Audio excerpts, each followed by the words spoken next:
Pada saat ini, 4 orang sedang diburu dengan kemarahan yang meluap-luap oleh pengawal revolusi Iran. Ini kerana keluarga salah seorang saintis terkemuka Republik Islam itu telah hilang secara tiba-tiba di tengah malam.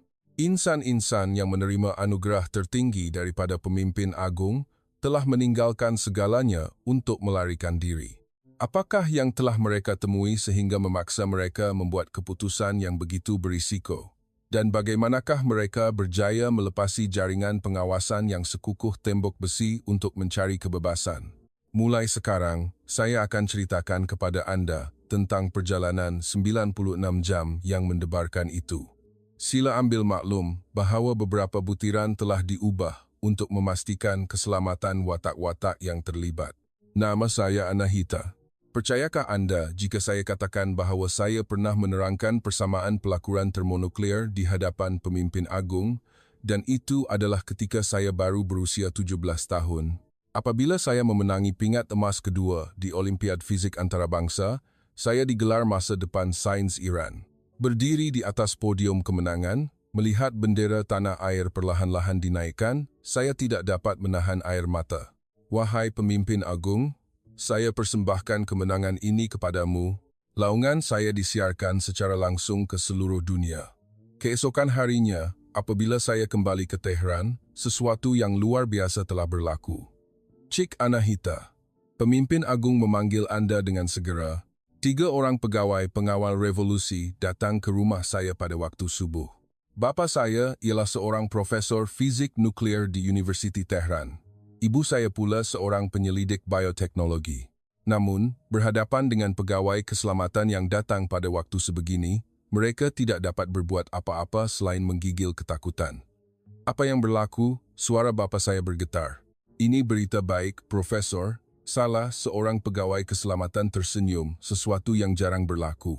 Saya dibawa ke ruang tamu di Istana Golestan. Kaki saya gemetar ketika melangkah di koridor berlantai marmar. Apabila pintu dibuka, pemimpin agung benar-benar berdiri di situ. Ah, bintang kita sudah tiba. Baginda sendiri datang dan menyambut tangan saya. Baginda kelihatan jauh lebih muda berbanding di televisyen. Apa kata orang-orang Perancis itu? Baginda ketawa sambil bertanya tentang para pelajar Perancis yang telah menjemput saya ke École Polytechnique di Paris. Tetapi, saya menolak dengan tegas, mengatakan bahawa saya tidak boleh meninggalkan naungan pemimpin agung. Memang benar bintang kita, pemimpin agung ketawa besar. Peta telah menyediakan hadiah istimewa. Pada hari itu, keluarga kami diberikan sebuah kondominium mewah di Mont Kiara, sebuah kediaman seluas hampir 100 meter persegi. Kami juga menerima peralatan makmal paling canggih dari Perancis. Dan yang paling mengejutkan adalah pengumuman berikut. Mulai hari ini, Anahita adalah fellow penyelidik khas di Agensi Nuklear Malaysia. Saya menjadi seorang penyelidik pelakuran termonuklear pada usia 17 tahun yang termuda dalam sejarah Iran. Terima kasih, tuanku, saya berkata sambil teresak-esak. Saya pasti akan menjadikan negara kita sebagai kuasa besar tenaga. Mulai keesokan harinya, hidup saya berubah sepenuhnya. 5 pagi bangun, bersumpah di hadapan potret pengasas, anak lelakinya, dan pemimpin agung. 6 pagi tiba di Agensi Penyelidikan Nuklear. Penyelidik Anahita, hari ini kita akan menjalankan eksperimen untuk meningkatkan masa kurungan plasma. Para penyelidik senior melayan saya dengan sangat istimewa. Peralatan yang hanya boleh disentuh oleh penyelidik lain selepas berusia 30 tahun, saya boleh gunakannya secara langsung. Malah semasa makan tengah hari, kerja-kerja penyelidikan berterusan. Cik Anahita, tolong lihat persamaan ini. Pengiraan medan magnet tidak sepadan. Bahagian kamiran ini salah, cuba ubah seperti ini. Apabila saya membetulkan formula itu, rakan-rakan sekerja yang lebih tua sangat kagum. Memang berbeza orang yang jenius. Pada waktu petang, ada kelas khas untuk pembinaan ideologi. Perancis adalah negara yang menyedihkan, bergantung pada payung nuklear Amerika. Tetapi kita akan mencipta tenaga tanpa had dengan teknologi pelakuran termonuklear kita sendiri. Saya buta-buta mempercayai kata-kata itu. Saya percaya apabila kita berjaya dalam bidang pelakuran termonuklear, seluruh dunia akan cemburu. Adik lelaki saya, Kian, baru berusia 15 tahun, tetapi sudah digelar jenius komputer. Dia bahkan terlibat dalam pembangunan sistem keselamatan negara. Kakak, hari ini di Jabatan Keselamatan saya telah mencipta sistem penyulitan baru. Hebatnya, memang Kian adik kakak. Makan malam keluarga sentiasa mesra. Dengar kata bintang kita hari ini mencapai kejayaan cemerlang lagi, bapa saya bertanya dengan bangga. Adakah kamu berjaya mengekalkan suhu plasma lebih lama? 3 saat. Hebat. Keluarga kita sedang mencipta masa depan untuk tanah air.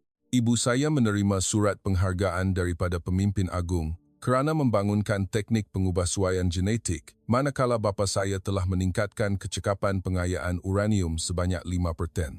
Di luar, kami adalah sebuah keluarga saintis contoh. Tetapi sekarang apabila saya melihat kembali, saya sedar di mata ibu bapa saya sentiasa ada keresahan tersembunyi. Terutamanya bapa saya, setiap kali membaca jurnal saintifik asing, dia akan mengeluh. Pada masa itu saya tidak tahu, tetapi sebenarnya dia sudah tahu kebenarannya. Pada hujung minggu, keluarga kami sering berjalan-jalan di sepanjang Sungai Klang. Pada masa-masa begitu, bapa saya sering mengatakan perkara-perkara aneh. Anahita, apa yang kamu fikir paling penting bagi seorang saintis? Tentu sahaja kesetiaan kepada tanah air. Betul. Tetapi mengejar kebenaran juga sangat penting. Pada masa itu, saya tidak faham maksud kata-katanya. Dalam pertemuan kedua dengan pemimpin agung, saya menerima tawaran yang lebih mengejutkan. Setahun lagi, kamu akan mewakili kita di Forum Sains Antarabangsa di Kuala Lumpur. Kita mesti tunjukkan kepada dunia pencapaian pelakuran termonuklear kita. Ini satu penghormatan bagi saya, tuanku. Pemimpin agung meletakkan tangannya di bahu saya. Dengan adanya bakat sepertimu, peta sangat lega. Betapa cemburunya para saintis Perancis nanti. Dalam perjalanan pulang, ibu bapa saya senyap secara aneh. Hanya adik saya Kian yang bersemangat bercakap tanpa henti. Kakak akan ke Kuala Lumpur, hebatnya. Tetapi pada masa itu, saya tidak dapat membayangkan bahawa jemputan berprestij ini akan mengubah nasib keluarga saya sepenuhnya. Saya akan sedar bahawa hari yang kelihatan sempurna itu sebenarnya adalah puncak kehidupan di dalam sebuah penjara gergasi. Sebulan telah berlalu sejak saya menerima jemputan untuk menghadiri forum di Kuala Lumpur. Semasa saya mula membuat persiapan, buat pertama kalinya saya berpeluang mengakses bahan-bahan dari luar negara. Walaupun ia adalah bahan yang telah ditapis dengan teliti, di dalamnya saya masih menemui maklumat yang mengejutkan. Anahita. Dokumen ini adalah rahsia besar. Seorang pegawai keselamatan dari agensi memberikan saya satu fail yang dimeterai.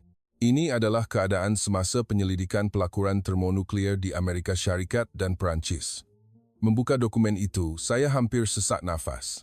Amerika telah berjaya menahan plasma selama 101 saat, manakala kita hanya mencapai 2 saat. Adakah ini benar? Saya bertanya dengan suara bergetar. Mungkin itu propaganda yang dibesar-besarkan oleh Barat. Jangan terlalu percaya, tetapi angka-angka tidak berbohong. Suhu, tekanan, kekuatan medan magnet, semua penunjuk adalah tepat. Buat pertama kalinya, saya sedar betapa jauhnya kita ketinggalan. Malam itu, Kian menyelinap masuk ke bilik saya. Kakak, tengok ini. Kian memberikan saya sebuah pemacu USB. Apa ini? Saya jumpa semasa memeriksa sistem keselamatan. Tesis para saintis Perancis. Jantung saya berdegup kencang. Ini jelas merupakan bahan khianat. Kian, jangan lihat benda-benda ini. Tapi kakak pun ingin tahu, kan? Adakah kita benar-benar yang terbaik? Sebaik sahaja saya memasukkan USB ke dalam komputer, dunia yang luar biasa terbuka di hadapan saya, Pusat Penyelidikan Sains Nasional Perancis, École Polytechnique, persatuan-persatuan saintifik berprestij, pencapaian saintifik yang tidak terkira dari universiti-universiti Perancis terpapar di hadapan saya. Yang paling mengejutkan adalah tesis seorang saintis Perancis berketurunan Iran, Profesor Antoine Dubois. Beliau dicalonkan untuk hadiah Nobel dalam fizik pada usia 35 tahun. Itulah pencapaian seorang saintis yang ibu bapanya adalah orang Iran yang dicapai dalam persekitaran yang bebas. Kakak, lihat ini, Kian menunjuk ke skrin. Di Perancis, malah pelajar universiti boleh membuat penyelidikan secara bebas dan menyertai persidangan antarabangsa. Sudah, itu semua propaganda Amerika. Tetapi suara saya tidak lagi yakin. Data eksperimen dan gambar dalam tesis itu adalah perkara yang sangat sukar untuk dipalsukan. Keesokan harinya, satu kejadian aneh berlaku di agensi. Salah seorang penyelidik kanan tiba-tiba hilang. Di mana penyelidik Ali? Saya bertanya. Beliau telah dipindahkan ke sebuah institut penyelidikan di wilayah. Pengarah menjawab dengan dingin. Tetapi semua orang tahu bahawa beliau telah ditangkap kerana cuba mencari lebih banyak jurnal saintifik asing. Malam itu, satu mesyuarat khas mengenai kritikan diri ideologi telah diadakan. Baru-baru ini, terdapat kelalaian kewaspadaan ideologi di kalangan beberapa penyelidik. Seorang pegawai keselamatan berkata dengan tegas. Mempercayai secara membuta tuli bahan dari luar negara adalah satu tindakan khianat. Semua orang menahan nafas. Jantung saya terasa sesak. Saya teringat tentang USB yang saya lihat malam tadi. Setibanya di rumah, saya tergesa-gesa memanggil Kian. Buang segera USB itu. Kenapa? Saya belum habis tengok lagi. Penyelidik Ali telah dibawa ke kem pemulihan. Kita juga mesti berhati-hati. Muka Kian menjadi pucat, tetapi dia sebenarnya sangat berani. Kakak, kalau begitu, kita lebih perlu melihatnya. Kita perlu tahu kebenarannya. Apa yang kamu katakan ini, kakak pun rasakan? Ada sesuatu yang sangat aneh. Sebenarnya Kian betul. Semakin saya mengkaji tentang pelakuran termonuklir, semakin banyak keraguan yang timbul. Mengapa kita tidak dibenarkan menyertai persidangan antarabangsa? Mengapa kerjasama penyelidikan dengan negara luar dilarang? Mengapa semuanya sentiasa perlu dirahsiakan? Seminggu kemudian, apabila bapa saya pulang dari kerja, beliau berkata sesuatu yang aneh. Anahita, bagaimana persiapan untuk forum di Kuala Lumpur? Baik, pembentangan hampir siap ayah. Bapa saya senyap seketika sebelum menyambung, jika di sana kamu berpeluang bertemu dengan saintis lain, dengarlah mereka dengan teliti. Apa maksud ayah? Ingat sahaja bahawa dunia ini sangat luas. Ibu saya menjeling bapa dengan rasa tidak senang. Saya merasakan mereka menyembunyikan sesuatu. Malam itu, saya terdengar perbualan berbisik dari bilik ibu bapa saya. Terlalu berbahaya, anak-anak akan sedar. Anahita sudah mula curiga, kita tidak boleh sembunyikannya selamanya. Tunggu sekejap lagi, apabila tiba masanya. Saya tidak dapat mendengar dengan jelas apa yang mereka katakan, tetapi perasaan tidak sedap hati semakin membuak-buak. Keesokan harinya, Kian membawa satu lagi berita yang mengejutkan. Kakak, saya telah menggodam sistem keselamatan dan menemui ini. Kian, apa yang telah kamu lakukan? Dengar dulu, keluarga kita sedang diawasi secara khas. Apa? Kian menunjukkan skrin kepada saya. Dalam fail keluarga kita, terdapat satu baris tulisan merah, pengawasan tahap 1. Mengapa kita diawasi? Mungkin kerana ayah terlalu kerap menghadiri persidangan di luar negara. Pada ketika ini, kepingan-kepingan teka-teki mula bercantum. Keluhan bapa, pandangan cemas ibu, dan ketegangan yang terpendam di dalam rumah. Keluarga kami sedang dicurigai. Kakak, apa yang harus kita lakukan sekarang? Buat pertama kalinya, ketakutan menyelubungi saya. Saya merasakan sangkar emas itu perlahan-lahan mengetat. Tetapi pada masa itu, saya masih belum tahu bahawa itu hanyalah permulaan. Suatu hari, ketika hanya tinggal sebulan lagi sebelum forum di Kuala Lumpur, saya pulang dari kerja dan melihat pemandangan aneh di hadapan rumah. 2 buah kereta hitam diletakkan di hadapan kondominium kami dan para pegawai pengawal revolusi keluar masuk. Jantung saya seakan-akan luruh. Adakah Kian telah ditangkap kerana menggodam sistem? Atau kerana USB itu? Saya melangkah masuk ke dalam rumah dengan gemetar, dan yang mengejutkan, ibu bapa dan Kian sedang duduk diam di ruang tamu, tetapi riak wajah mereka sangat tegang. Apa yang berlaku? Saya bertanya dengan berhati-hati. Pemeriksaan keselamatan berkala sahaja, anakku, bapa saya menjawab, tetapi tangannya sedikit bergetar. Para pegawai keselamatan menggeledah seluruh rumah. Rak buku, komputer, malah tandas. Profesor Rostami, seorang pegawai yang kelihatan seperti komander mendekati bapa saya. Kami perlu melihat dokumen-dokumen dari persidangan luar negara tuan. Di dalam bilik kerja saya, semuanya adalah dokumen yang telah diluluskan. Para pegawai masuk ke bilik kerja, sementara kami menunggu tanpa berani bernafas. Kian menggenggam tangan saya dengan erat, tapak tangannya basah dengan peluh. Kira-kira 30 menit kemudian, seorang pegawai keluar, memegang sesuatu di tangannya. Apa ini? Dia mengangkat sebuah pemacu USB. Jantung saya berhenti berdegup. Itulah USB yang diberikan oleh Kian kepada saya. Saya pasti saya telah menyembunyikannya dengan sangat dalam di dalam laci meja.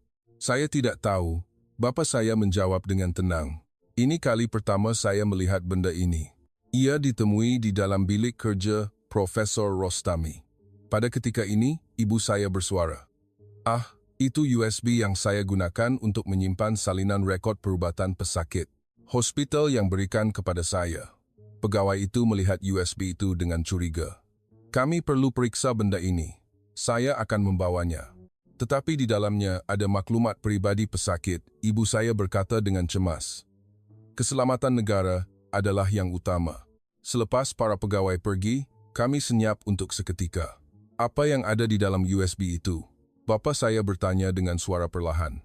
Tesis para saintis Perancis, Kian menjawab sambil tersesak-sesak. Wajah bapa saya menjadi pucat. Semua orang kemas barang, kita pergi sekarang juga. Zarios, ibu saya menjerit terkejut. Tiada masa lagi. Jika mereka periksa kandungannya, semuanya akan berakhir. Tepat pada masanya, loceng pintu berbunyi. Kami semua terdiam. Profesor Rostami, mengapa mereka kembali begitu cepat? Bapa saya membuka pintu. Masih komanda yang sama, tetapi riak wajahnya telah berubah. Kami telah memeriksa kandungan USB itu, katanya. Nasib baik, ia memang rekod perubatan. Kami semua menarik nafas lega, tetapi kata-katanya yang seterusnya membuatkan kami tegang semula. Walau bagaimanapun, ada satu perkara aneh. Tarikh fail-fail itu dicipta adalah petang tadi. Keheningan menyelubungi. Tidak mungkin, ibu saya menggumam. Nampaknya Tuan Puan sedang menyembunyikan sesuatu. Pada ketika ini, Kian melangkah ke hadapan. Itu kerja saya. Apa? Saya mahu menyalin bahan penyelidikan kakak, tetapi tidak sengaja menulis ganti fail-fail ibu, jadi tarikhnya menjadi begitu. Pegawai itu merenung Kian. Seorang budak lelaki 15 tahun menggunakan USB yang selamat. Saya belajar di sekolah pintar sains komputer. Saya boleh melakukan perkara seperti itu. Ia adalah detik yang tegang. Tetapi akhirnya pegawai itu mengangguk. Lain kali berhati-hati. Melanggar peraturan keselamatan adalah jenayah serius. Selepas dia pergi, bapa saya memeluk Kian dengan erat. Bagus, anakku, tetapi itu adalah saat yang sangat berbahaya. Jadi, di mana kandungan USB itu? Saya bertanya. Kian tersengih. Kakak pikir saya bodoh. Tentu sahaja saya telah membuat salinan sandaran berasingan di setoran awan. Apa itu awan? Saya hanya tahu fizik. Ia adalah ruang simpanan di internet, di luar jaringan keselamatan Iran. Malam itu, satu mesyuarat keluarga telah diadakan. Bapa saya memulakan, mungkin kita tidak boleh menyembunyikannya lagi. Apa maksud ayah? Saya bertanya.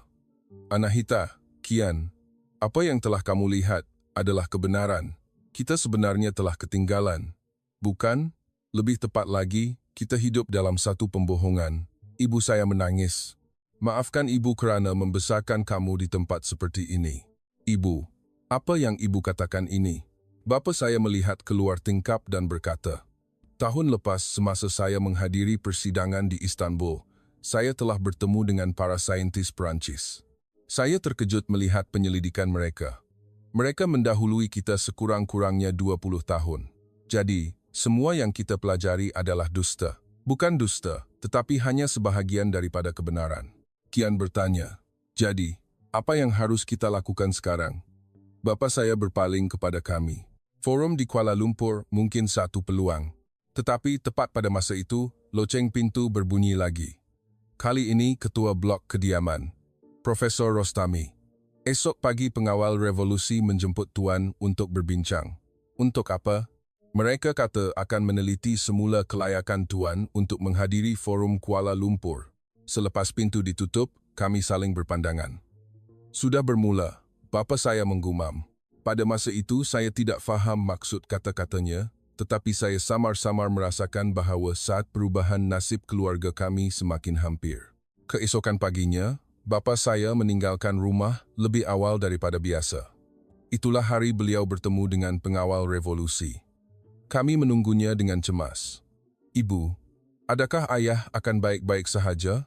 Kian bertanya dengan risau. Jangan risau, ayahmu seorang yang bijak, jawab ibu saya, tetapi tangannya tidak henti-henti membelek cawan teh. Hanya pada waktu tengah hari barulah bapa saya kembali. Yang menghairankan, riak wajahnya sangat gembira. Kehadiran ke forum Kuala Lumpur telah diluluskan. Betulkah? Saya bertanya dengan terkejut. Ya, mereka malah berkata seluruh keluarga patut pergi bersama untuk meraihkan pencapaian Anahita. Ada sesuatu yang sangat aneh. Pengawal revolusi tidak mungkin begitu pemurah. Malam itu, bapa saya membuka televisyen dengan kuat dan memanggil kami berkumpul. Dengar baik-baik, di dalam rumah kita ada sekurang-kurangnya 6 alat pendengaran. Kami semua menahan nafas. Bagaimana ayah tahu? Kian berbisik. Hari ini di Jabatan Keselamatan mereka telah memberi bayangan kepada ayah. Mereka sedang menguji kita. Bapa saya menunjuk ke siling dan menyambung. Ruang tamu, bilik tidur, telefon, malah di dalam tandas pun mungkin ada. Jadi, mulai sekarang kita mesti melakukan sebuah sandiwara yang sempurna. Sandiwara? Saya bertanya. Betul, di luar. Sebuah keluarga saintis yang setia. Bapa saya berhenti dan menulis sesuatu di atas sekeping kertas. Tetapi di dalam, orang-orang yang bersedia untuk melarikan diri. Kami terdiam apabila membaca tulisan itu. Papa saya segera membakar kertas itu. Mulai hari ini, semua perbualan penting hanya di luar, di rumah hanya cakap perkara yang menunjukkan kesetiaan. Sejak itu, kehidupan dua muka yang aneh dalam keluarga kami bermula. Setiap pagi kami akan melaungkan, "Wahai pemimpin agung, hari ini kami akan sekali lagi mengabdikan diri sepenuhnya untuk penyelidikan saintifik. Ibu, hari ini saya akan mengkaji ajaran pemimpin agung. Ia adalah sebuah lakonan yang sempurna untuk alat-alat pendengaran. Tetapi perbualan semasa berjalan-jalan pada waktu petang adalah berbeza. Berjalan di sepanjang Sungai Klang, bapa saya menerangkan rancangan sebenar. Ayah telah menyediakan perkara ini selama 5 tahun. 5 tahun? Malah ibu saya pun terkejut. Setiap kali pergi ke persidangan luar negara, ayah akan mengambil sedikit daripada dana penyelidikan. Ayah ada $20,000 dalam sebuah bank di Switzerland. Dengan wang itu, ayah juga telah mendapatkan hubungan seorang broker. Kita akan bertindak di Kuala Lumpur, Kian bertanya. Jadi kita semua akan melarikan diri bersama-sama? Tidak. Itu akan dikesan serta-merta. Setiap orang akan melalui jalan yang berasingan. Rancangan itu sangat teliti. Ayah akan berpisah semasa persidangan. Ibu akan menyeberangi sempadan melalui pintu sempadan yang berbeza. Dan kamu, Kian, akan tinggal di Tehran. Apa? Kami semua tergamam. Kamu mesti tinggal di sini untuk mengganggu sistem. Hanya dengan itu semua orang dapat melarikan diri dengan selamat. Tidak boleh, Kian akan dalam bahaya. Saya membantah. Jangan risau, saya telah mencipta satu pintu belakang. Boleh bertahan selama 72 jam. Kembali ke rumah, kami mula berlakon semula. Anahita, bagaimana pembentangan kamu untuk Kuala Lumpur? Sudah siap, ayah. Saya pasti akan membentangkan satu pencapaian yang akan menggembirakan pemimpin agung. Sambil berkata begitu, kami bertukar isyarat lain melalui mata. Beberapa hari kemudian, ibu saya membuat satu cadangan istimewa. Bagaimana kalau kita ambil gambar keluarga sebagai kenangan? Kami mengambil gambar di sebuah studio besar di pusat bandar Tehran. Mungkin ini kali terakhir. Bapa saya menggumam. Kian tiba-tiba berkata, "Tidak sama sekali. Kita akan mengambil gambar lagi di tempat yang bebas." Juru gambar menekan butang kamera. Tiada siapa yang tahu rahasia di sebalik senyuman kami berempat. Tetapi seminggu kemudian, satu peristiwa mengejutkan telah berlaku. Profesor Rostami, seluruh keluarga Tuan dijemput ke satu majlis makan malam istimewa. Majlis makan malam istimewa itu adalah jamuan yang dianjurkan oleh pemimpin agung sendiri untuk keluarga para saintis. Ia adalah 3 hari sebelum kami berlepas ke Kuala Lumpur, waktu yang paling teruk. Malam itu, di hadapan alat-alat pendengaran, kami berpura-pura gembira. Pemimpin agung masih ingat akan keluarga kita. Sungguh satu penghormatan. Tetapi apabila berkumpul di dalam bilik air, kami bercakap perkara lain.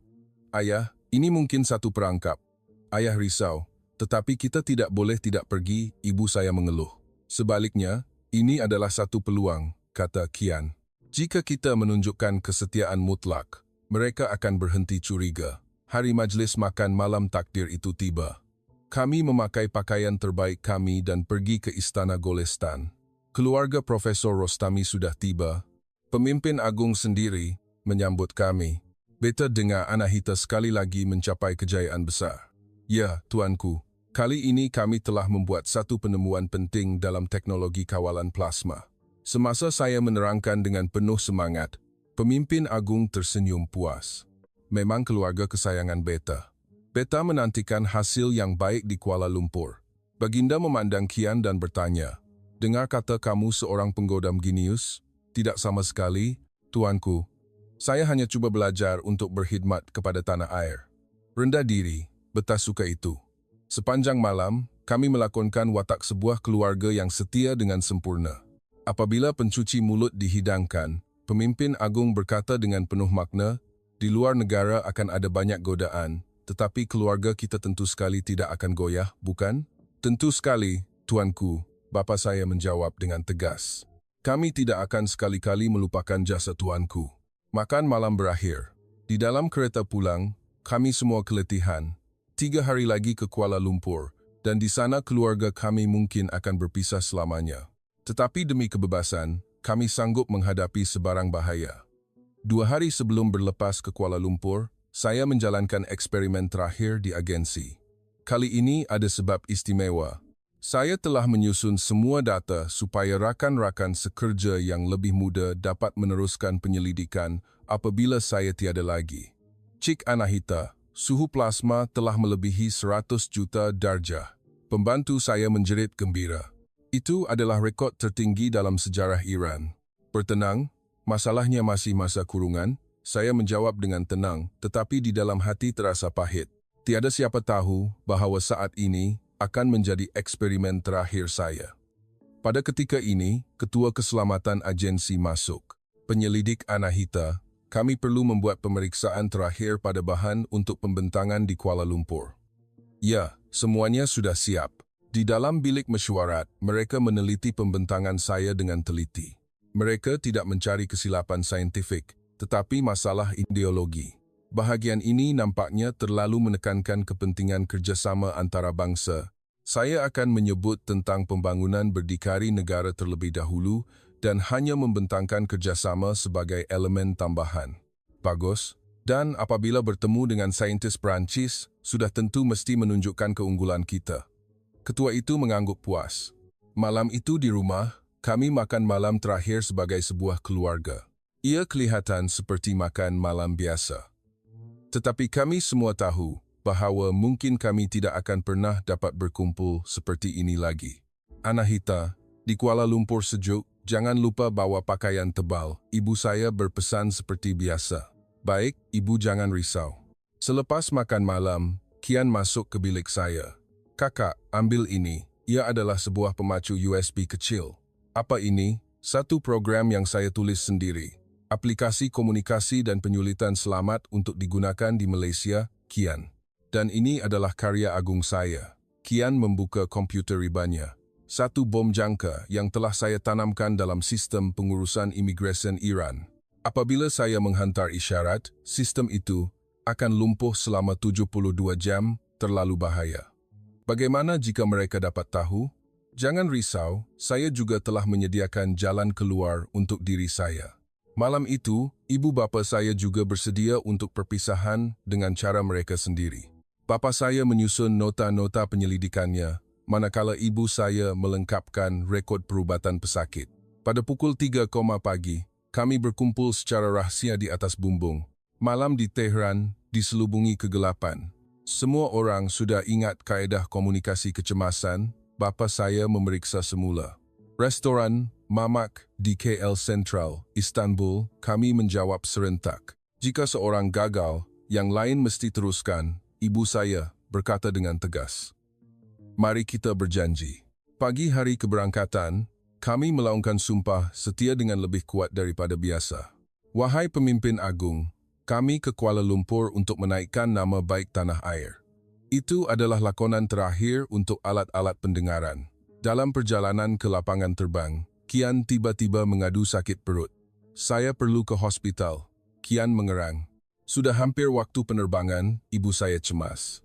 Tidak mengapa, ayah dan kakak terbang dahulu. Saya dan ibu akan menaiki penerbangan seterusnya. Segalanya berjalan mengikut rancangan. Kami sengaja berpisah. Di lapangan terbang, saya dan bapa saya menaiki penerbangan ke Kuala Lumpur. Profesor Rostami, seorang pegawai keselamatan terbang bersama kami. Ini sudah dijangka. Ya. Anak perempuan tuan nampaknya sedikit bimbang. Apabila pesawat berlepas, saya melihat keluar tingkap ke arah Tehran yang semakin mengecil. Saya berkata dalam hati, selamat tinggal, penjara tanah airku. Apabila kami mendarat di lapangan terbang antarabangsa Kuala Lumpur Clia, kaki tangan kedutaan Iran sudah sedia menunggu. Profesor Rostami, kami akan bawa tuan ke hotel. Terima kasih. Tetapi di dalam kepala saya, jadual melarikan diri sudah tersusun rapi. 3 petang hari kedua persidangan, itulah peluang kami. Selepas meletakkan bagasi di hotel, saya dan bapa pergi meninjau lokasi persidangan di Pusat Konvensyen Kuala Lumpur, KLCC. Anahita, perhatikan kedudukan pintu keluar kecemasan itu, kata bapa saya. Baik, ayah. Tetapi di dalam Dewan Persidangan, kami bertemu dengan seseorang yang tidak dijangka, Anahita. Saya berpaling. Ia adalah pelajar Perancis yang saya temui di persidangan tahun lepas. Seorang pelajar kedoktoran dari École Polytechnique bernama Pierre Laurent. Hello. Tahun ini awak juga membentang. Kertas kerja awak tahun lepas sangat mengagumkan. Pegawai keselamatan sedang memerhatikan perbualan kami. Perlu berhati-hati. Ya. Kali ini saya telah menyediakan satu kajian yang lebih maju. Saya sangat menantikannya. Jika ada peluang, dia menghulurkan kad perniagaannya, awak mahu melawat makmal kami nanti? Terima kasih, tetapi saya tidak boleh meninggalkan tanah air saya sengaja berkata dengan kuat. Pegawai keselamatan itu mengangguk puas. Malam itu, di dalam bilik hotel, saya dan bapa memeriksa semula rancangan buat kali terakhir. Tentu sahaja dengan televisyen dibuka pada tahap maksimum. Esok ibu dan Kian akan tiba. Lusa, kita bertindak mengikut rancangan. Saya faham, ayah. Tetapi keesokan harinya, satu berita mengejutkan tiba. Tuan Profesor, ada berita dari Tehran. Seorang kaki tangan kedutaan datang dengan wajah serius. Adik lelaki anak perempuan tuan tiba-tiba perlu menjalani pembedahan apendisitis, jadi istri tuan tidak dapat datang bersamanya. Apa? Bapa saya terkejut dan bangun, jantung saya seakan-akan luruh. Adakah rancangan telah terbongkar? Pembedahan telah berjaya. Sebaik sahaja budak itu sihat, mereka akan datang segera. Saya dan bapa bertukar pandangan. Ini mungkin isyarat dari Kian, tetapi mungkin juga satu situasi kecemasan yang sebenar. Malam itu, saya mengeluarkan USB yang diberikan oleh Kian. Apabila saya melancarkan aplikasi yang disulitkan, ada satu message mengikut rancangan. 72 jam telah bermula, itu Kian. Dia benar-benar telah memulakan sistem. Sekarang tiada jalan untuk berpatah balik. Esok adalah hari yang akan menentukan nasib keluarga kami. Pada malam pertama persidangan, saya melakonkan watak terakhir saya di majlis sambutan. Sungguh mengagumkan perkembangan teknologi pelakuran termonuklear di Iran, seorang saintis China memuji. Ini baru permulaan. Di bawah pimpinan pemimpin agung, kita akan mencapai kejayaan yang lebih besar lagi. Tetapi di dalam hati, saya sedang mengira detik. Tinggal 24 jam lagi, dan saya akan bebas. Pagi hari kedua persidangan, saya bangun lebih awal daripada biasa. Hari ini adalah hari pembentangan terbesar dalam hidup saya dan adegan terakhir. Anahita, kamu sudah sedia? Bapa saya mengetuk pintu. Ya. Ayah, tetapi kami berdua tahu bahawa hari ini kami tidak bersedia untuk satu pembentangan tetapi untuk satu pelarian. Apabila kami turun untuk sarapan, pegawai keselamatan sudah sedia menunggu. Penyelidik Anahita, saya sangat menantikan pembentangan awak hari ini. Maruah tanah air bergantung padanya. Saya akan cuba sedaya upaya. Di dalam teksi ke pusat konvensyen, bapa saya menggenggam tangan saya dengan erat. Ia adalah satu dorongan tanpa kata. Pada pukul 10 pagi, akhirnya tiba giliran saya. Saya berdiri di hadapan lebih 500 saintis dari seluruh dunia. Selamat pagi, saya Anahita Rostami dari Agensi Penyelidikan Nuklear Republik Islam Iran. Apabila saya bermula, seluruh Dewan menumpukan perhatian. Bahan yang saya sediakan benar-benar satu penemuan. Ia adalah satu model matematik baru untuk mengawal plasma. Dengan persamaan ini, kita boleh meningkatkan masa kurungan plasma sehingga 5 kali ganda berbanding penunjuk sebelum ini. Dari Dewan Kedengaran Bisikan Kekaguman, terutamanya dari para saintis Amerika dan Jepun, mereka tekun mencatat. Apabila pembentangan berakhir, soalan-soalan datang bertalu-talu, satu pencapaian yang luar biasa. Adakah Anda mempunyai rancangan untuk kerjasama saintifik antarabangsa? Inilah saatnya. Soalan yang saya tunggu-tunggu. Kami sentiasa terbuka, kerana kami percaya bahawa sains tiada sempadan. Riak wajah pegawai keselamatan menjadi kaku. Tetapi sudah terlambat.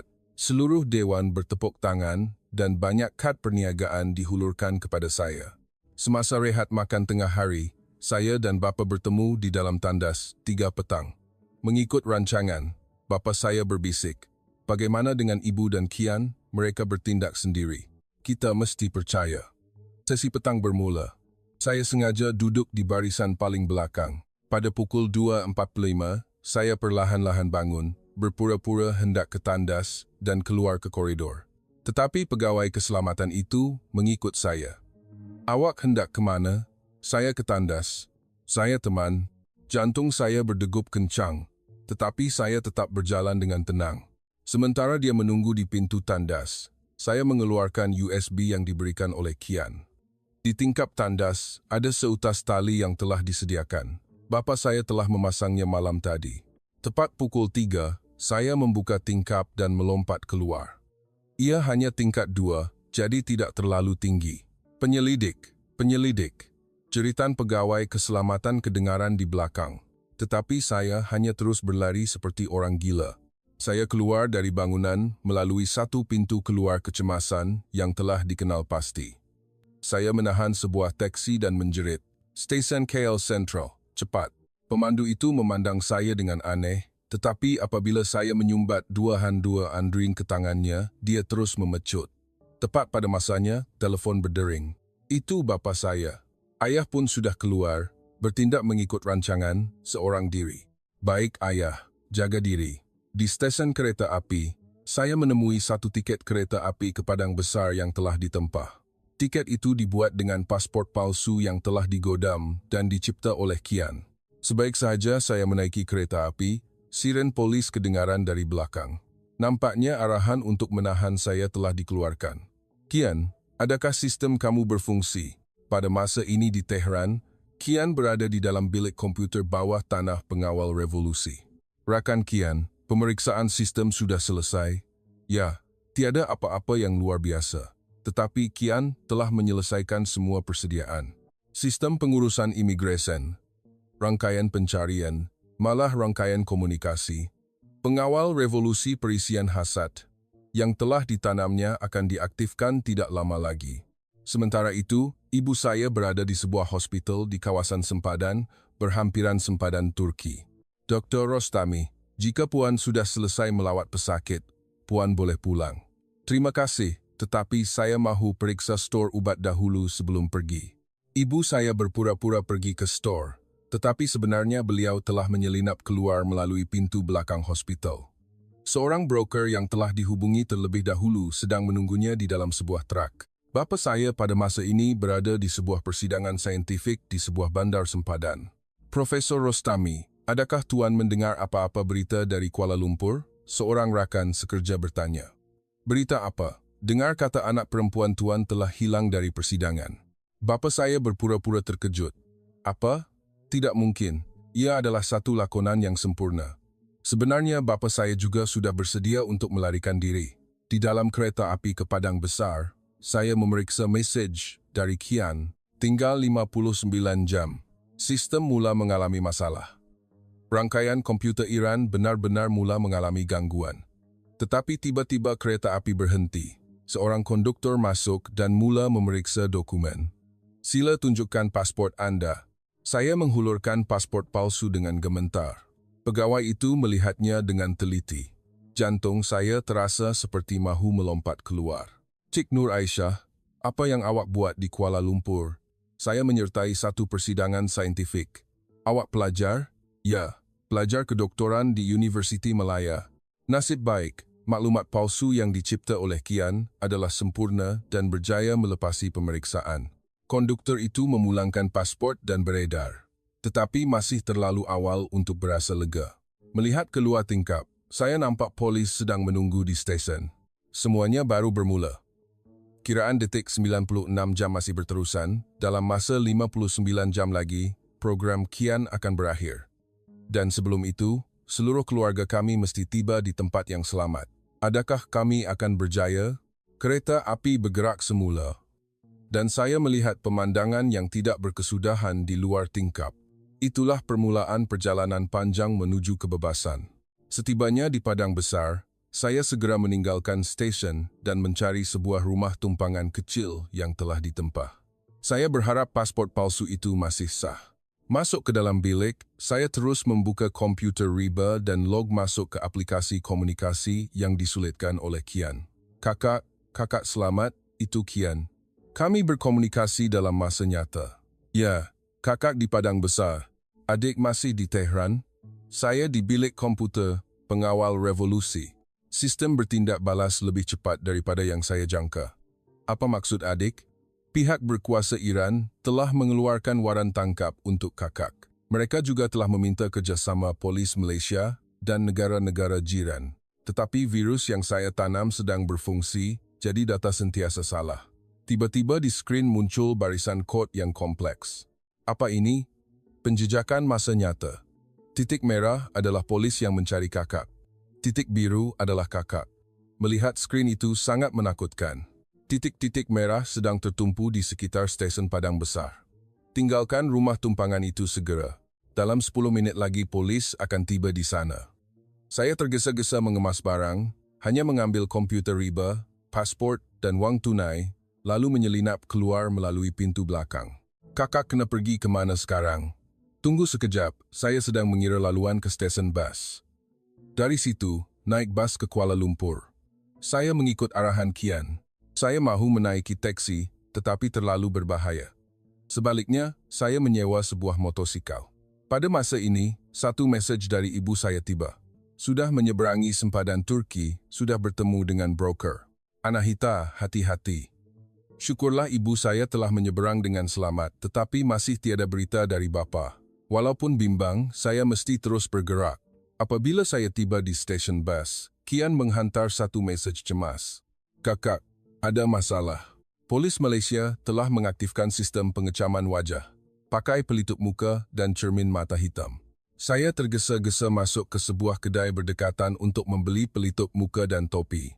Tetapi apabila membeli tiket, timbul masalah. Perlu menunjukkan kad pengenalan. Kian, adakah dokumen palsu masih boleh digunakan? Tunggu sekejap, biar saya periksa. Seketika kemudian, Kian menjawab, tidak, ia telah disenarai hitamkan. Kena cari cara lain.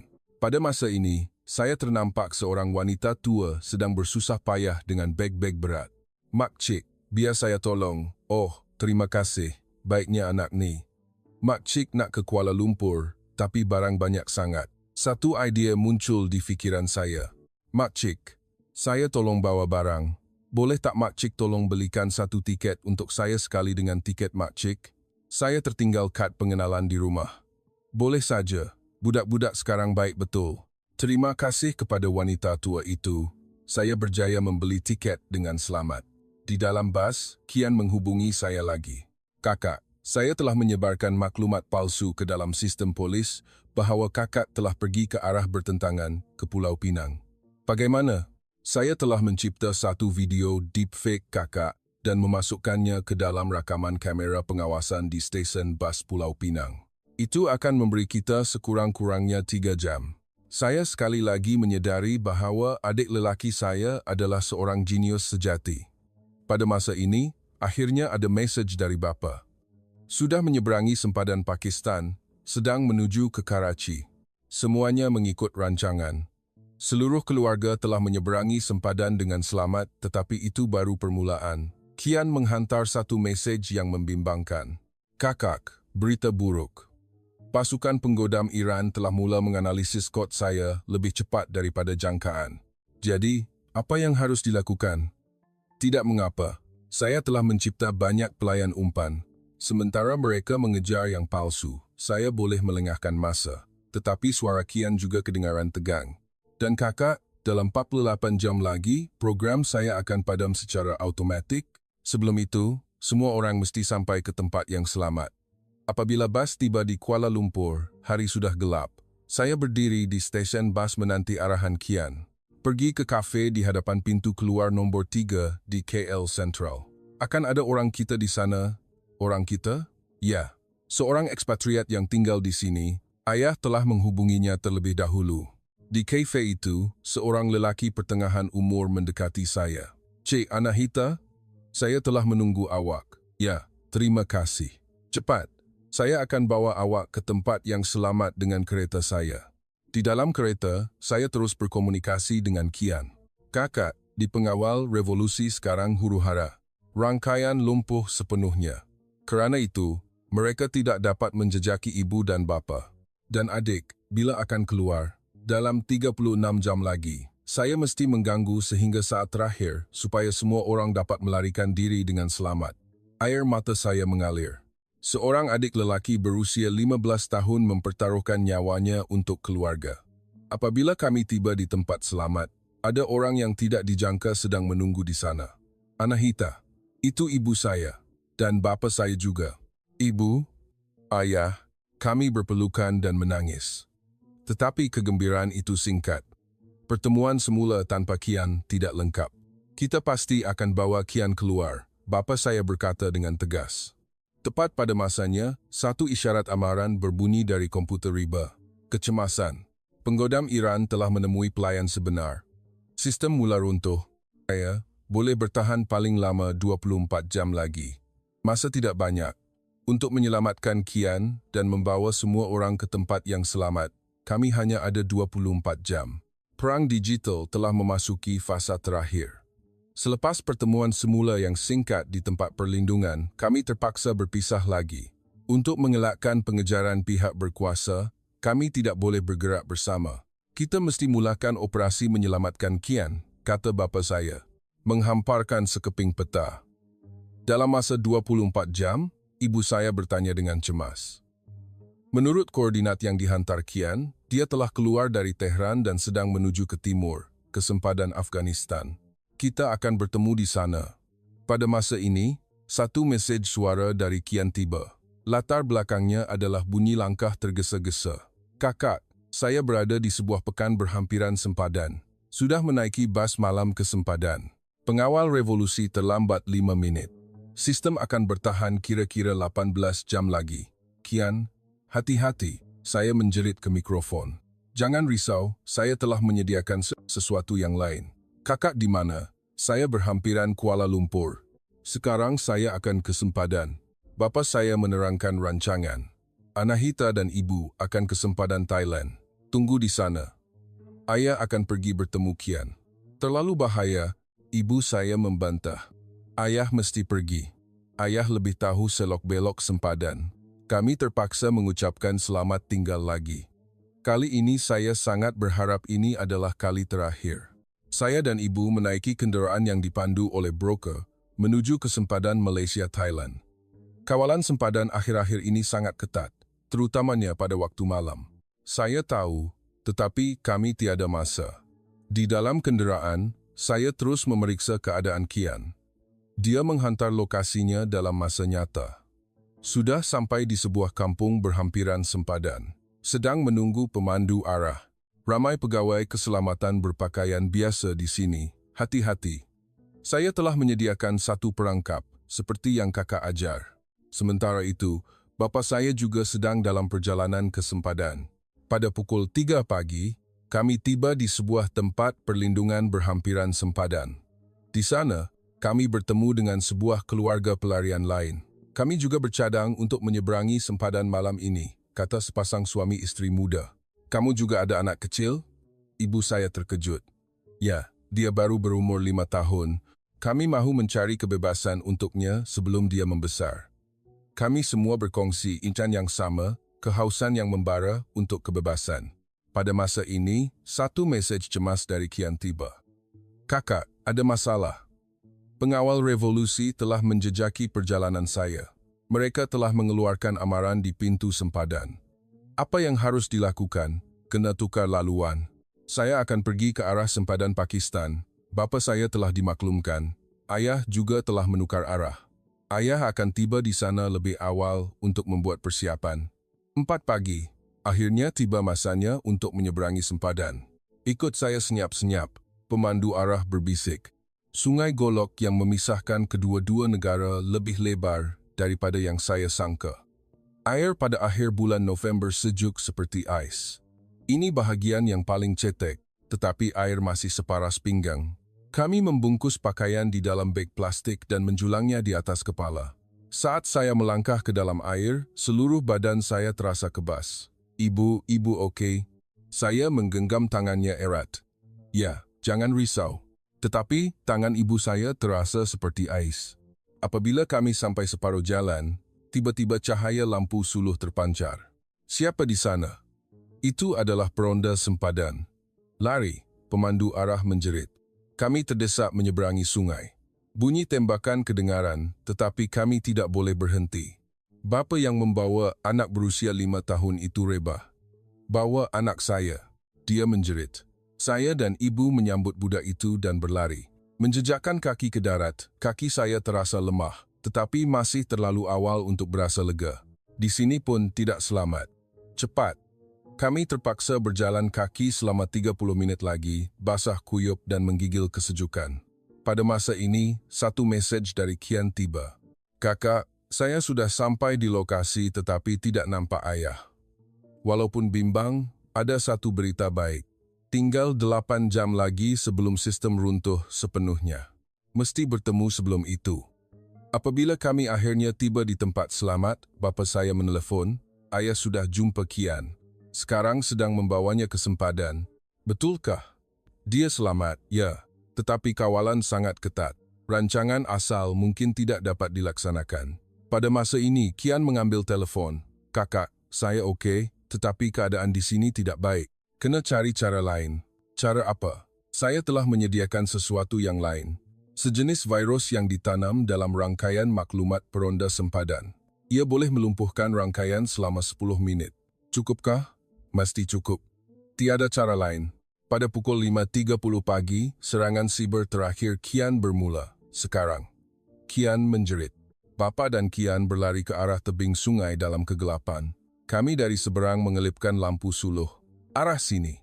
10 menit berlalu seperti 1 abad. Akhirnya, kelibat 2 orang muncul. Cepat, tiada masa lagi. Kian menjerit sambil tercungap-cungap. Apabila tinggal beberapa meter sahaja lagi, siren amaran berbunyi. Rangkaian maklumat telah pulih. Lari. Bapa saya menolak Kian ke hadapan. Bunyi tembakan kedengaran. Tetapi kedua-duanya telah selamat menjejakkan kaki ke darat. Kian. Saya memeluk erat adik lelaki saya. Kakak, kita benar-benar berjaya. Penggodam jenius berusia 15 tahun itu, penuh dengan lumpur tetapi senyumannya berseri-seri. Bagaimana dengan sistem? Bapa saya bertanya. 5 jam lagi akan pulih sepenuhnya. Pada masa itu, kita sudah jauh. Akhirnya, kami berempat sekeluarga bersatu semula. Arus sejuk sungai sempadan atau bunyi tembakan tidak dapat menghalang kami. Sekarang, hanya tinggal jalan terakhir menuju kebebasan yang sebenar. Selepas menyeberangi sempadan, keluarga kami terpaksa segera bergerak lebih jauh ke pedalaman. Seorang broker yang pakar membantu pelarian telah menjemput kami dengan sebuah truk lama. Sekarang baru benar-benar bermula, katanya. Polis dan pengawal revolusi Iran sedang memburu kamu. Di dalam truk itu, selain keluarga kami, ada 6 orang pelarian lain. Semuanya berkongsi impian yang sama. 8 jam perjalanan dengan kereta, kemudian 2 hari dengan kereta api ke Kuala Lumpur, dan dari sana menaiki penerbangan ke Johor Bahru. Broker itu menerangkan laluan. Kian membuka komputer ribanya. Tinggal 3 jam lagi sebelum sistem pulih sepenuhnya. Selepas itu, setiap pergerakan kita akan dijejaki. Tidak mengapa, bapa saya menepuk bahu Kian. Masa yang kamu telah berikan kepada kita sudah lebih daripada cukup. Tetapi di pusat pemeriksaan pertama, kami menghadapi bahaya. Berhenti, itu polis. Kami menahan nafas. Pemeriksaan barang. Semua orang turun. Broker itu secara diam-diam menghulurkan sampul surat, tetapi pegawai polis itu menggeleng. Baru-baru ini ramai pelarian. Pihak atasan telah mengarahkan pemeriksaan dokumen semua orang. Kami berpura-pura sebagai penduduk tempatan, tetapi lohat dan tingkah laku kami boleh membocorkan rahsia. Pada masa ini, Kian tiba-tiba rebah. Aduh, sakit perut. Kian, ibu saya berlari ke arahnya dengan cemas. Kian berguling-guling di atas tanah dan mengerang. Sukar untuk mengetahui sama ada dia berlakon atau benar-benar sakit. Ke hospital, mesti ke hospital. Saya menjerit dalam bahasa Melayu. Para pegawai polis kebingungan. Mungkin apendisitis. Jika tidak cepat, boleh jadi bahaya. Ibu saya menggunakan pengalamannya sebagai dokter untuk membuat diagnosis palsu. Kalau begitu, cepat pergi. Hospital di bandar terdekat. Kami tergesa-gesa menaiki kenderaan dan melepasi pusat pemeriksaan dengan selamat. Kian, kamu oke? Hehe. Lakonan saya bagus, kan? Budak ini bukan sahaja jenius komputer. Tiba di bandar, kami menuju ke stesen kereta api, tetapi di hadapan stesen ada polis. Pemeriksaan dokumen telah diperketat, kata broker itu dengan cemas. Kena cari cara lain. Pada masa ini, bapa saya membuat keputusan. Kita berpisah. Lagi, saya bertanya dengan risau. Setiap orang melalui jalan yang berbeza bertemu di Kuala Lumpur. Ini kali terakhir, ayah janji. Kami berpecah kepada dua kumpulan. Bapa dan ibu menaiki bas, manakala saya dan Kian menaiki kereta api. Pintu keluar nombor 3, KL Central. 6 petang lusa. Bapa saya menetapkan tempat pertemuan. Sebelum berpisah, ibu saya memeluk kami erat. Jaga diri. Mesti jumpa lagi. Saya dan Kian berpura-pura sebagai adik-beradik pelajar. Nasib baik, golongan muda kurang diperiksa dengan ketat. Perjalanan 36 jam dengan kereta api bermula. Kakak, adakah kita selamat sekarang? Kian bertanya dengan suara perlahan. Belum lagi. Mesti sampai ke Kuala Lumpur dahulu. Di dalam kereta api, ada beberapa kali pemeriksaan. Tetapi kami berjaya melaluinya dengan lancar dengan berbohong bahawa kami adalah pelajar yang belajar di Ipoh. Apabila kami tiba di Kuala Lumpur, tiada siapa di tempat yang dijanjikan. Bagaimana jika? Kerisauan mula timbul. 6.10, 6.20, 6.10, 6.10, masa berlalu, kerisauan bertambah.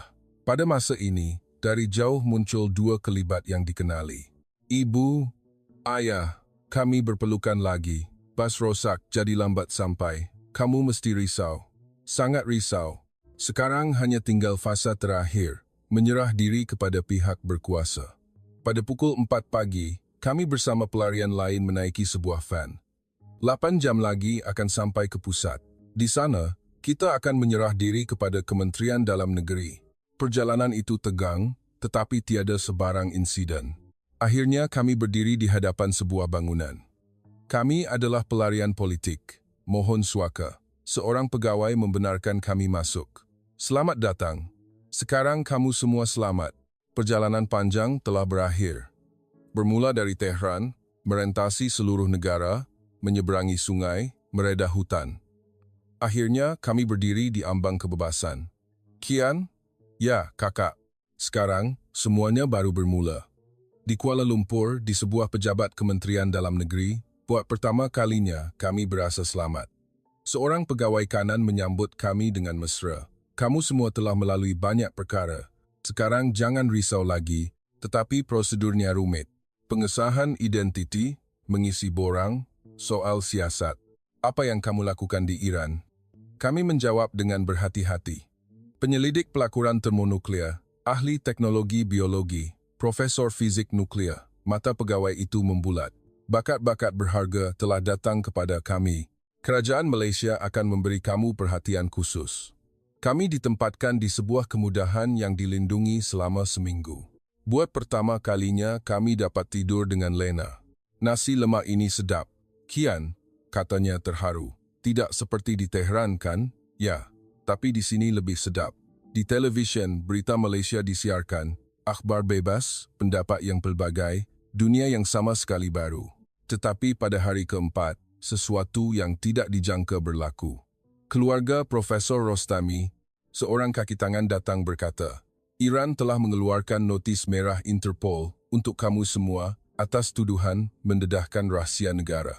Apa yang kami dedahkan? Bapa saya bingung. Jangan risau, kerajaan Malaysia akan melindungi kamu. Sebaliknya, kami mahu segera menempatkan kamu di Johor Bahru untuk penempatan jangka panjang. Satu penerbangan khas telah disediakan.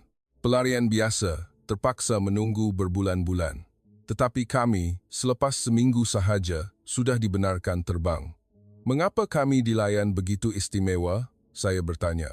Jujur kata, pengetahuan dan pengalaman kamu akan banyak membantu Malaysia. Terutamanya kamu, Anahita. Walaupun sudah berada di dalam pesawat, saya masih tidak percaya. Adakah kita benar-benar terbang menuju kehidupan baru? Tuan-tuan dan puan-puan, dalam masa 2 jam lagi kita akan tiba di lapangan terbang antarabangsa Senai. Mendengar pengumuman itu, keluarga kami berpegangan tangan. Ibu saya akhirnya menangis. Awan di luar tingkap indah seperti mimpi. Pada masa ini, Kian bertanya, Kakak, bila sampai nanti, apa yang kakak mau buat dulu? Kakak mahu membuat penyelidikan sains yang sebenar secara bebas. Saya pula mahu masuk Universiti Teknologi Malaysia.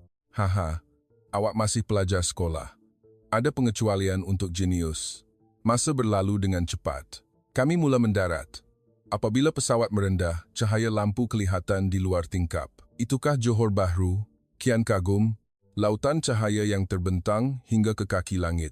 Tidak dapat dibandingkan dengan Tehran. Pada pukul 2 pagi, pesawat mendarat di lapangan terbang Senai. Selamat datang ke Malaysia.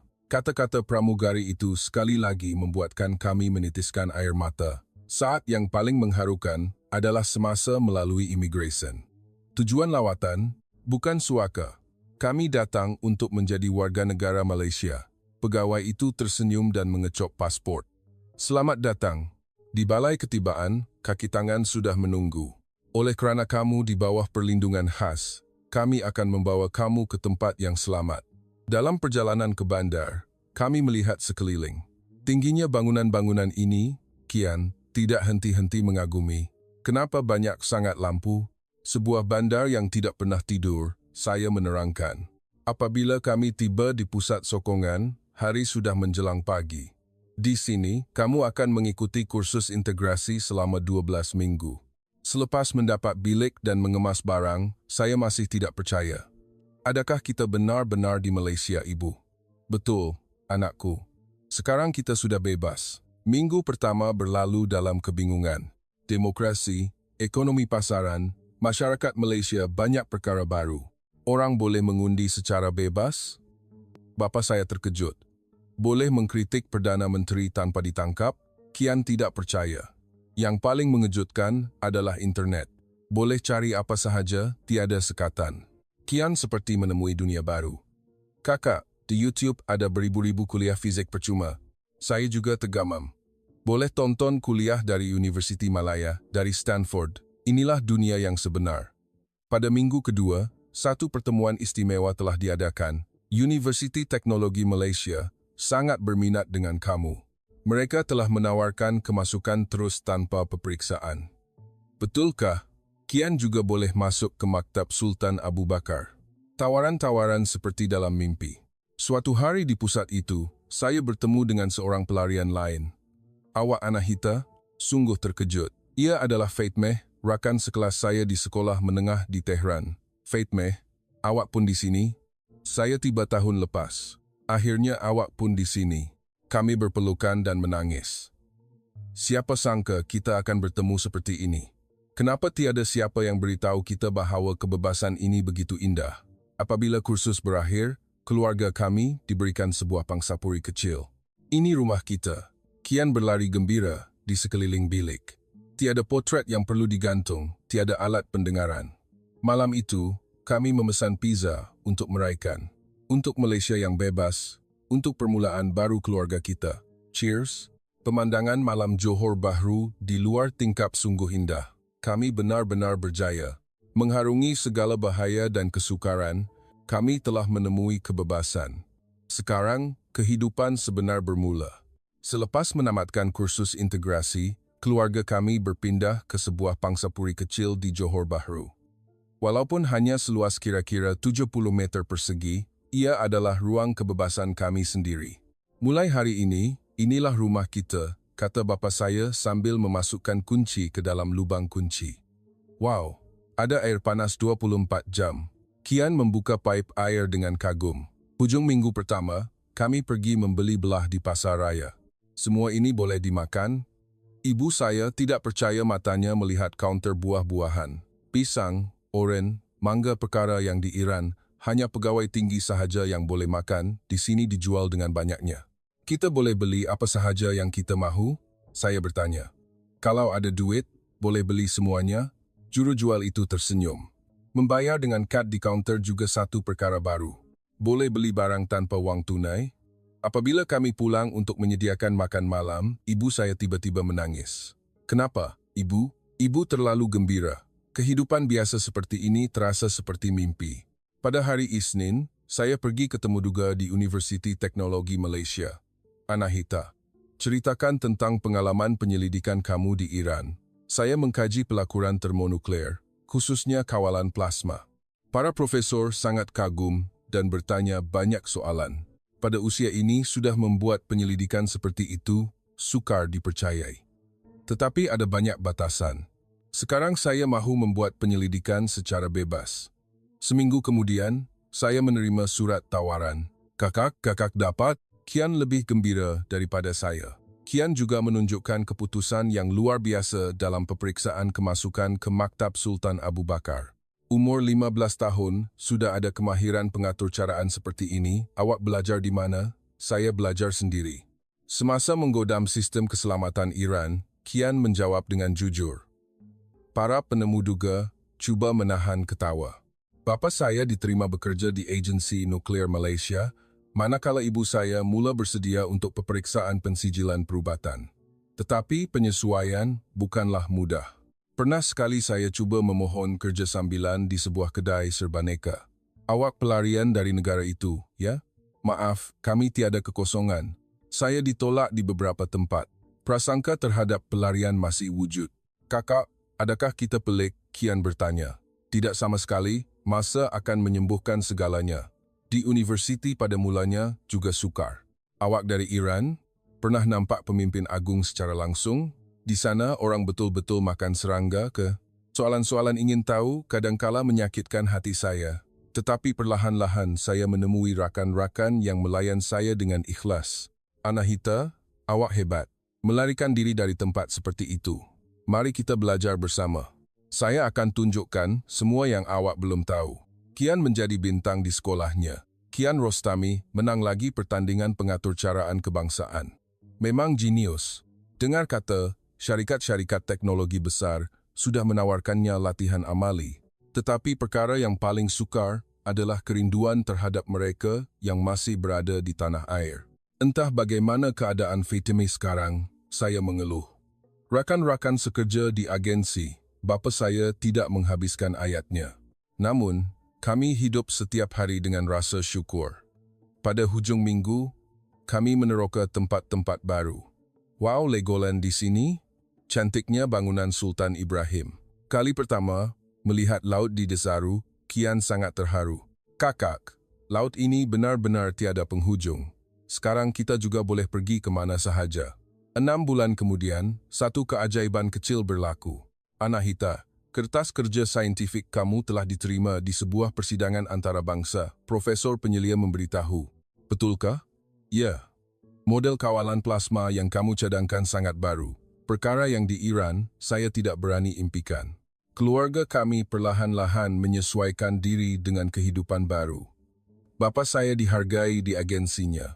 Ibu saya telah lulus peperiksaan dan kembali bekerja sebagai doktor. Ibu boleh jadi doktor semula. Kami merayakannya bersama-sama. Suatu petang, seluruh keluarga berkumpul. Anak-anak, kamu ingat apa yang berlaku pada waktu ini tahun lepas? Bapa saya bertanya. Malam yang sejuk ketika kita menyeberangi sungai, ibu saya teringat. Pada masa itu semuanya terasa kabur, saya menambah, tetapi kita berjaya, Kian tersenyum ceria. Di luar tingkap, lampu-lampu Johor Bahru bersinar. Sekarang, peluang yang tidak terhingga terbuka di hadapan kami. Dunia di mana kami boleh bebas bermimpi, mencabar, dan bangkit selepas kegagalan. Itulah kebebasan yang kami pertaruhkan nyawa untuk mendapatkannya. Epilog.